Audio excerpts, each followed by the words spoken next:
Hey, what's up, good people? It's Jay Ray, the co host of Q Points, and I wanted to come to you because there are two really important ways that you can support our show. One is by subscribing to it wherever you listen to or watch your podcasts.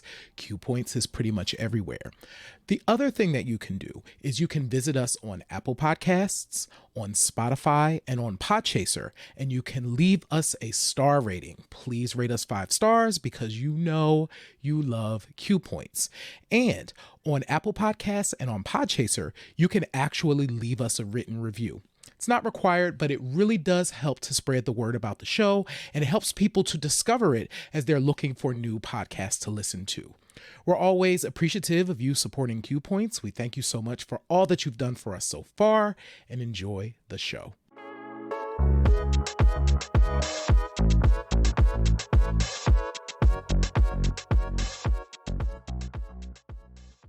Welcome back, Q Points family. I am DJ Sir Daniel. And my name is Jay Ray, sometimes known by my government as Johnny Ray Cornegay the Third. What's happening, people? You are in tune to Q Points podcast, dropping the needle on Black music history. And Jay Ray, we've got a special treat for our followers, for our listeners and viewers. I feel like, remember when we were kids and they would come in on the television and say, and now for a special programming tonight, you know, share with the Jackson 5, whatever. Well, we've Yes. got something even cooler than that.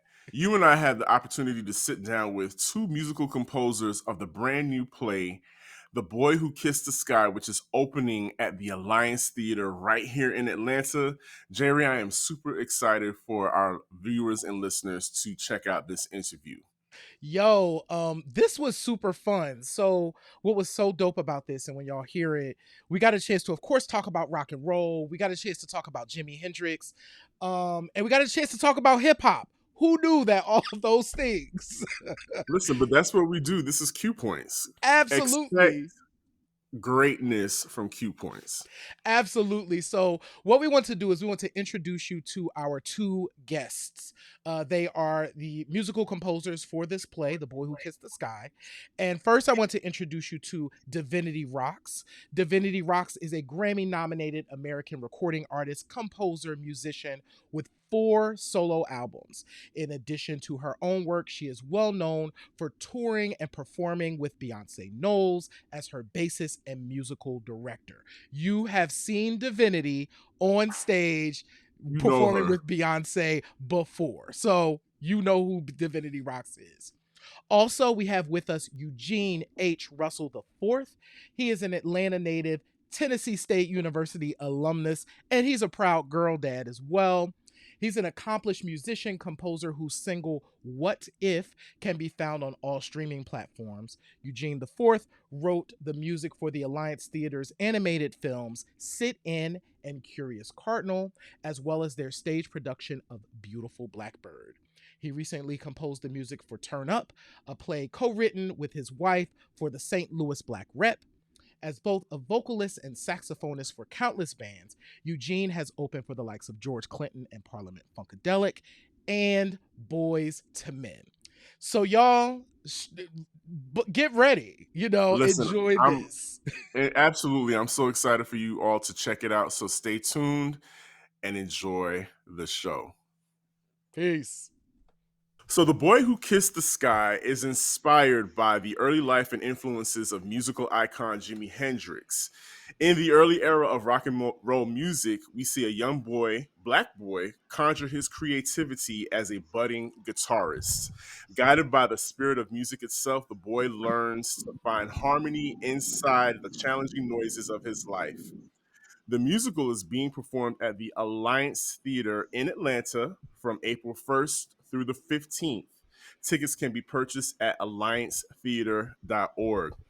And we are so grateful to have Eugene Russell IV here. Eugene, what can people expect from this production? People can expect some good music, some good storytelling, lots of energy. They can expect some rock and roll, some hip hop. They can expect to hear sonically some of the other things that influenced Jimmy as a child. They can expect to have their imaginations stoked and prodded and awakened. Um, and yeah, so they can expect to come um, and receive a little something for everybody in the family, from the adults to the kids to all the in betweens. You know what I'm saying? I love that. And Jay Ray and I were talking about how much we love the fact that this is an intergenerational play that could be Yeah, shared with the whole family. Divinity, yeah. share with our audience why keeping the memory of Jimi Hendrix and his music alive is important for the Black community. Well, part of the reason why I believe keeping Jimi Hendrix's legacy alive is because most Black people don't realize that Black people created rock and roll. And We Jimi Hendrix is the epitome of rock and roll. He was the biggest and greatest, one of the biggest and greatest guitar players of our time. You know, it's funny because when I really started getting into rock music, one of the things my dad said to me was, "We didn't really know who Jimmy was until he died. Mm, So somebody dropped the ball mm-hmm. uh, in sharing who this incredible talent was." There's also, and we're just going to be honest here about it, there's also been an industry wide sort of boycott of Black people playing rock music. When we had this idea that there was a separation of Black music, race records, and R&B music, the term R&B became synonymous with Black people, and the hmm term rock music became synonymous with white people. And that sort of kept Black people out of rock and roll. So we need that history told. We need these young people to know who this man was. We need them to know that the guitar is our instrument, and Yeah. we are just as as prone, and it's ours. So we should be in our legacy. That's all I have to say. Yes. Yes.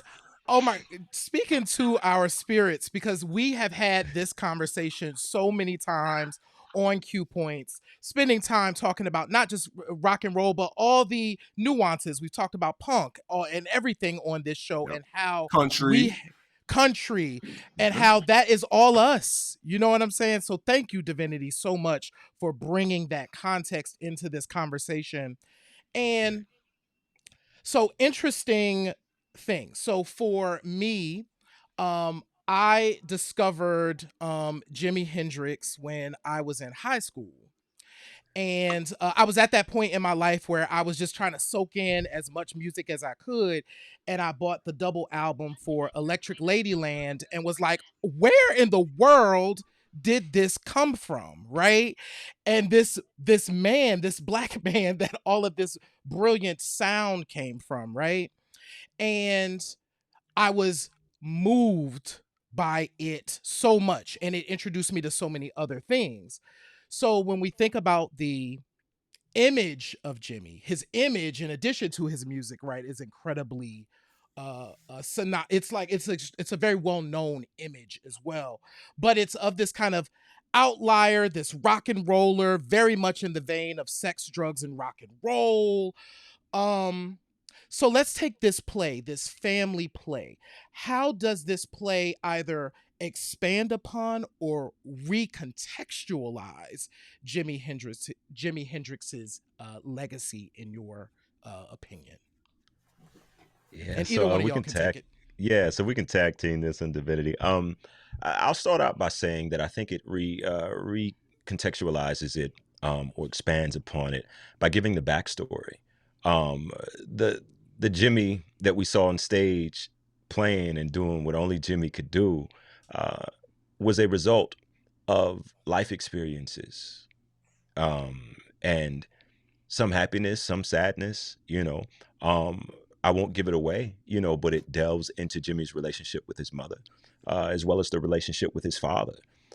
So when we tend to see the star persona of people, right? Um, when we see that star uh, part of their personality, we see them on stage, right? We don't know what went into that, right?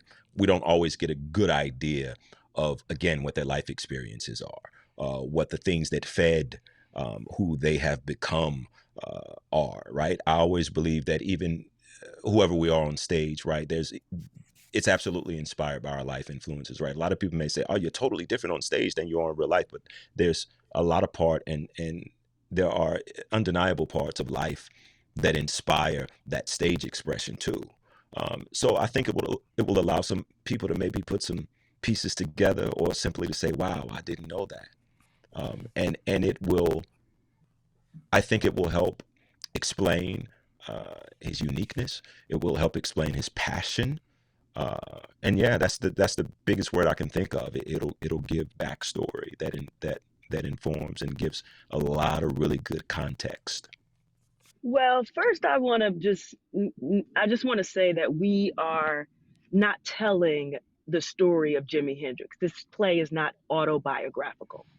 It is a reimagination of Jimi Hendrix, and Idris Goodwin has done an incredible job getting into the mind of a creative child who doesn't have everything that an ideal childhood would have, and how music and creativity begins to form that child. This child's imagination is so vast and expansive that I don't want to give it away, but he creates these these things that help him cope with his life. And I think that's really important for children to see and experience, because I believe that imagination is one of the most powerful tools we have as children. And I know as a creative person that imagination continues to fuel me as an adult and as a writer, as a performer. So I really think that that's really important. And when we look at somebody as iconic as Jimmy, somebody who did embody all of those star qualities, we get to go back to the essence of that, of what that is, and the birth of that, where that comes from. So yeah, I think that's one of the coolest things about the play.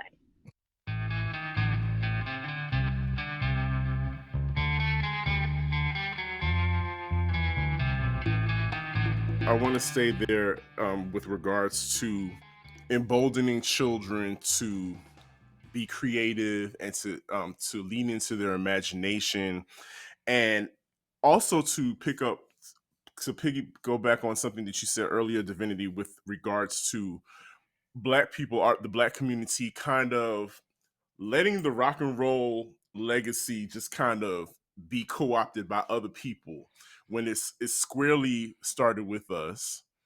And I just wanted to, we discussed this, like J Ray said, we discussed how Black people keeping rock and roll alive culture and not throwing it away. But how do we make us fall in love with that again? How do we pass that on to the kids and make them realize that, hey, rock and roll is part of your birthright? Well, I don't like to say that we threw it away, Okay. because I don't believe we did. I believe it was taken away from us. And just like a lot of things, we were made to believe, we were duped into believing that it wasn't ours. And because of that, we started to ignore it. Now, I want to say this because I think it's really important that to know that there is a huge community of Oh Black yeah. rock and rollers. You know what I mean? So it's like a subgenre in a sense. I know this organization, Black Women Rock, that is filled with Black women who play rock music. Shout out Jessica Care Moore in Detroit. I am one of the Black women rock artists, so I know that there's a huge community of us out there. It's just not in the mainstream, and I think that's where the issue is. It's that the mainstream and mainstream Black America too. Now I will say that we got to take some accountability. We are not pushing and we are not giving that music and that art form the spotlight that it deserves. I do think Little Yachty's record, now I am going to say that, he just discovered, it almost feels like as an artist, he just discovered what rock music is. And when you discover it when you're young and you're creative, you realize there is a freedom in it, in your creativity. You're no longer constrained by things sonically. So we're seeing young people begin to be unconstrained by this R&B title that we've been given, this little, this the black section that we've been given musically. We're starting to Yeah. expand, and I think that that's really important to point out. You know, No, I'm with you. A lot of my answers will start with like the hope of the younger cats, you know. So I think it's important that we share stories with our kids about rock and roll artists and legends. I think it's important as those of us who are either parents or aunties or uncles or caretakers or whatever, teachers, that we share rock and roll with our kids or the young people who are under our care or our supervision. um, that way we can excite them about it. That way we keep it alive every time those songs are played, every time those names are spoken. Uh, and it's building their musical palette to such a degree that they have a taste for it. It builds the next audience of rock and roll consumers. So I think that's where it starts, to be honest with you. And if you'll notice, a lot of what I say isn't dependent upon record labels, because they're different. You know what I'm saying? Like, Yes. you know, labels don't even have A&R departments anymore. You know what I'm saying? Unfortunately, And as far as we the can tell. mainstream goes. Yeah, you know what I'm saying? So when we talk about, like Divinity was saying, when it comes to the mainstream, a lot of times I connect mainstream and major record labels. You know what I'm saying? So nothing of what I'm saying is dependent upon them changing their formulas, you know, because let their formulas tell it. Black folk don't listen to that kind of music. Black folk ain't gonna like that. So why market it to them, right? So none of it has anything to do with them. But again, I think it starts with our youth and hipping them to it and exposing them to it. And also as artists, allowing ourselves the freedom to delve into it, right? To express, our rock and roll roots. As some younger cats have done and started to do, and hopefully will do more of.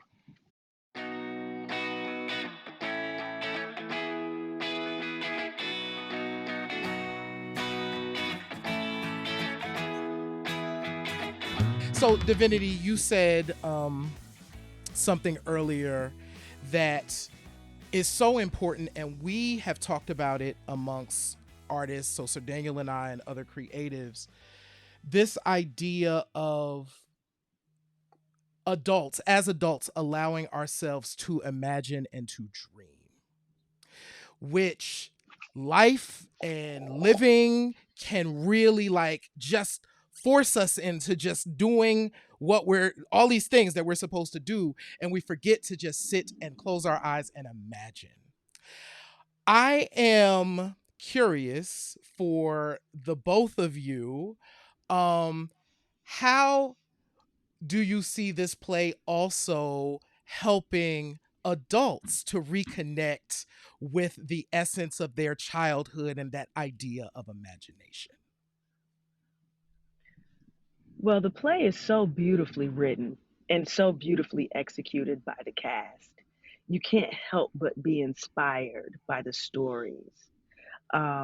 You can't help but imagine and dive into this story and relate it to your life. Any good story is going to inspire you and make you think about your own life and make you think about the lives of the people around you and how they're all interconnected and intertwined. And I believe that this story is so well executed and so beautifully. I mean, it's this cast is amazing. Everybody's going to be able to find somebody in that cast that they can relate to. And I believe that it starts there, where adults will begin to think about what it means to dream, what it means to reimagine, what it means to imagine. And think about the kids that they may be sitting there with and how important it is for those kids to be exposed to so many different types of music, so many different types of things, that so that they can begin to imagine no matter what their circumstances are. Because when you look at this play, this little boy didn't have a lot at all. He had Mm. very minimal. Him and his dad grew up in a boarding house. They moved from house to house to house, but what they did have was imagination and love And I think a lot of times that's how our community thrives, and they'll be able to relate to that. I love that. Gonna do a slight pivot because we're talking. It's funny you brought up imagination and giving ourselves permission to reimagine ourselves at different stages of our life. And Q Points, the podcast, we've been celebrating along with the rest of the world the 50th anniversary of hip hop. And J Ray, I don't know if you know this, but we're in the presence of Atlanta hip hop royalty. And I don't know if you're familiar with a group called DatBu, because I've been in Atlanta since 90. Okay, So so you know what's up. I know my Atlanta history. I know my Atlanta history, my Atlanta hip hop history. And Divinity, I can't let this opportunity go by and not like just talk to you about like your place in hip hop history here in Atlanta, because I'm thinking back to the J Ray, the days of the Apache Cafe, the Roti Hut, Yeah. Variety Playhouse, you know, all these places that I have seen DatBu in action. So Divinity, please, let's talk about your place in hip hop history, especially here in Atlanta, if you don't mind just sharing a couple memories. Oh, man, come on, man. Atlanta's where I cut my teeth as a hip hop artist. It's funny. I'm actually doing a one-woman show at Crossroads Theater in Okay. New Jersey right now. It's opening May 27th through June 4th. And I'm telling a lot of my story. And of course, this part of my story is very prevalent in the play because it is the genesis of me becoming Divinity Roxx and becoming this artist. So I remember our very first show at the Point in Little Five Points. We opened up for J. Rue the Damager at that show. DJ Kimmett Ooh. was our DJ, and it was the Vagabond and Freddie Luster. They were bringing hip hop artists to Atlanta, and that was our trial for us to jump up on stage and open for J. Rue the Damager. And that's how DatBu started opening up for all the shows. I mean, somebody really needs to dive into like Atlanta hip hop history, because it's not just one thing. Right. There Mm-mm. was there was that time where we were going to do ciphers at Airwax, the record store. Bruh. Then Yes. They used to clear out earwax once a yep, month and pour baby powder on the floor. And we would go in and dance all night long, man. I mean, Atlanta back then was crazy because you could go from seeing Wild Peach and mm-hmm. Tommy Martin and his band. Wow. Um, uh, they were playing, and then you could go hear some hip hop music, and then there was 100 Monkeys, 227 Mitchell Street with the hip hop mixed with techno music. I mean, it was wild back in the day.